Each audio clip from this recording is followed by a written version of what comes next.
అలాగే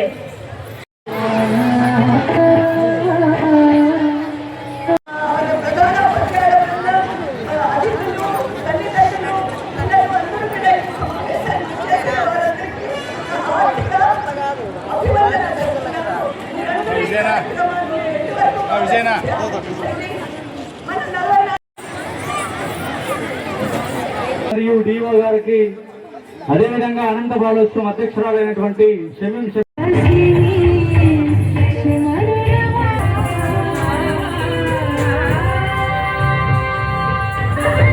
బయటికి తీయడం కోసం అనంత బాలోత్సవం 6వ పండగ. గత 6 సంవత్సరాల నుంచి కూడా ఈ అనంత బాలోత్సవాలు జరుగుతున్నాయి. అందులో గౌరవ అధ్యక్షులుగా ఉంటున్నటువంటి షమీన్ మేడం గారిని వేదిక మీద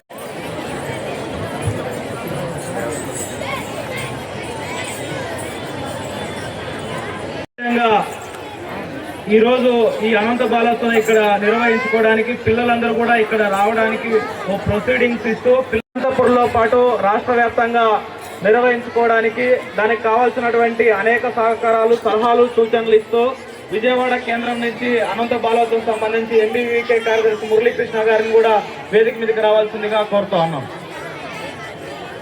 అదేవిధంగా అనంత గారిని కూడా వేదిక మీదకి రావాల్సిందిగా కోరుతా ఉన్నాం.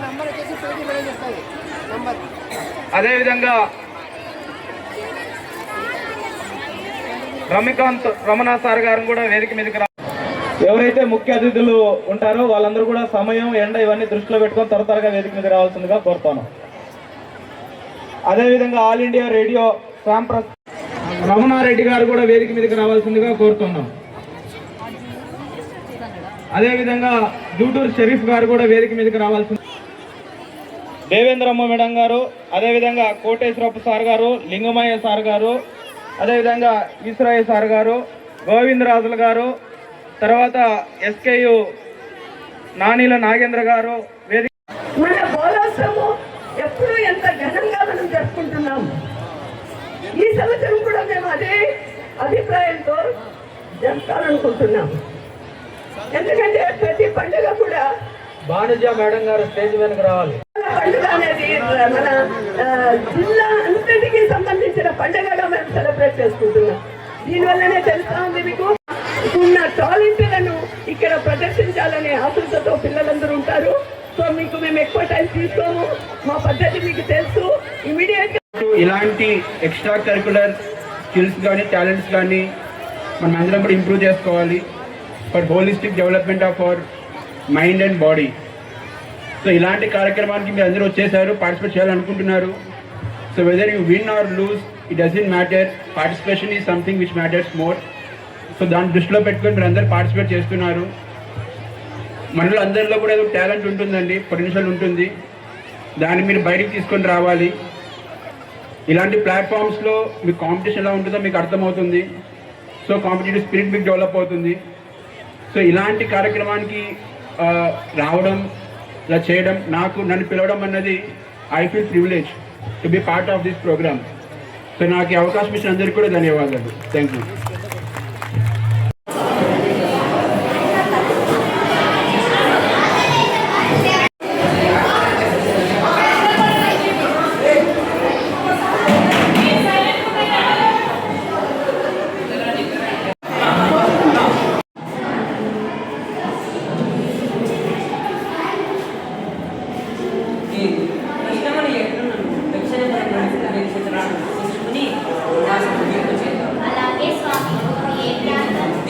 దక్కన్ అంటారు. దీన్ని భారతదేశంలోని దక్షిణ ప్రాంతంలో భద్రాచలం అంటారు.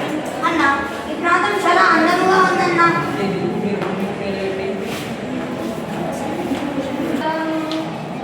అందంగా ఉన్నాను. వీళ్ళ మీద ఛాయలు ఇతను నా భర్త అయితే ఎంత బాగుంటుంది. నీ పేరు ఏంటి? నువ్వు నాకు బాగా నచ్చావు. నేను నీ చూడగానే దాసోహం అయ్యాను. బ్రహ్మచారిని భార్య ఉంది, కావాలంటే అదిగో అక్కడ ఉన్నాడు, అతడే నీకు క్షమించు. ఇంత అహంకారం, నేను నిన్ను కోరి వస్తే నన్ను కాదంటావు, నన్ను అవమానపరుస్తావు. నేను అన్న రావుడు మిమ్మల్ని ఏమి చేస్తామో చూడు.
సీత లక్ష్మణ ఏదో మానవాలని చెప్పాను కదా, బహుశా సీతను ఎవరు అపహరించారు.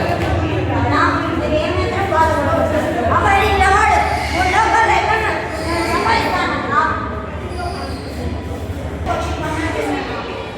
అయ్యో పక్షి, ఏ పక్షి ఇది? ఏ పక్షి ఇది?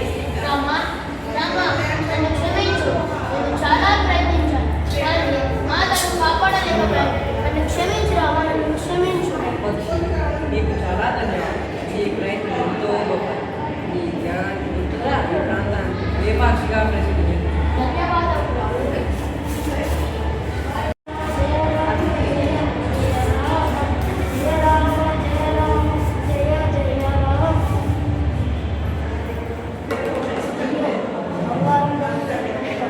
ఏతంలో ఇక్కడ బాగుంటున్నాను. ధన్యం స్వామి, ధన్యం. అభినందనలు. సీతమ్మవారు ఎక్కడ ప్రభు? సీతను ఎవరు అపహరించారు? నీకు ఆమె జాడ తెలుసునా? ప్రభు నాకు కొన్ని ఆభరణాలు చూడండి ప్రభు. అయ్యో సీత, నా సీతనే లక్ష్మణ చూడు. అవును అన్న, నేను రోజు పాదాభివందనం చేసేటప్పుడు మాత పట్టీలను చూశానన్నా. నీ మాతవే అన్నా. నా సీతవే. ప్రభు మీరు భయపడవద్దు. సీతమ్మవారు ఎక్కడున్నా కనుకొని వస్తాను. సీతను కనుగొనగానే ఊరి ఉండి నాకు ముందుగానే అలాగే ప్రభు. సీతమ్మ గారే వెళ్ళొచ్చు. అమ్మా అమ్మా, ఇక్కడ ఎవరిని చాలా రోజులు తిరిగి తిరిగి వచ్చాను. ఇదిగో అమ్మా, రాముడు కొట్టిన అంగుళికం. స్వామి స్వామి, నా స్వామినే. రామని నా స్వామి గారి. అలాగే తల్లి, మీరు ఇక్కడ క్షేమంగా ఉంటారు. ఇంతవరకు మాతను కనుకోండి, మాతను కనుకోండి ప్రభు. ఎక్కడ కనుగొంటున్నావా? ఎక్కడ కనుగొంటుంది? నా సీతను ఎక్కడ కనుగొంటుంది? సీతమ్మవారు రావణాసుడి రంగులో రావణాసుడు అపహరించాడు ప్రభు. అంది ప్రభు.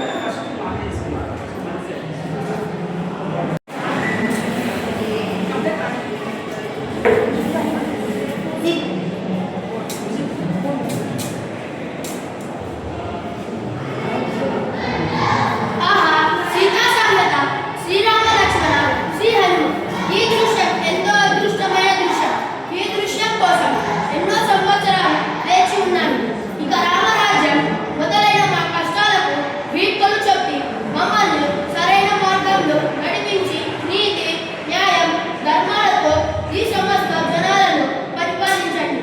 ధన్యవాదాలు. మొదటిగా మా యొక్క నమస్కారం సార్. సార్, ప్రస్తుత కాలంలో పిల్లలు ఎక్కువగా సెల్ ఫోన్కి అడక్ట్ అవుతూ ఈ గేమ్స్ ఆ గేమ్స్ అంటూ కాలాన్ని వ్యర్థపరుస్తున్నారు సార్. పురాణాలు ఏ విధంగా ఉన్నాయి, పురాణాల్లో ఏమి నీతి బోధించారు, పిల్లలు ఏ విధంగా మార్పు చెందాలి అనేది ప్రస్తుత కాలంలో ప్రతి ఒక్కరికి రాముడు ఎవరు, సీత ఎవరు అనేది కూడా తెలియలేకపోతుంది.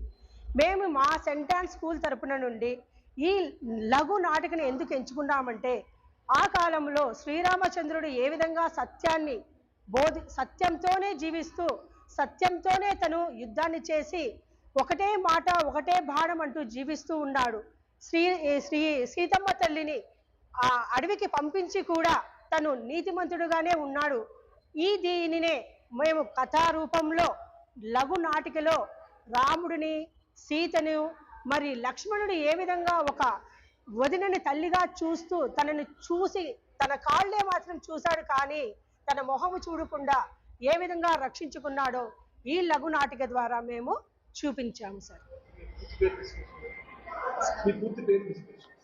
నా పేరు కూటాల వందన సార్. వందన.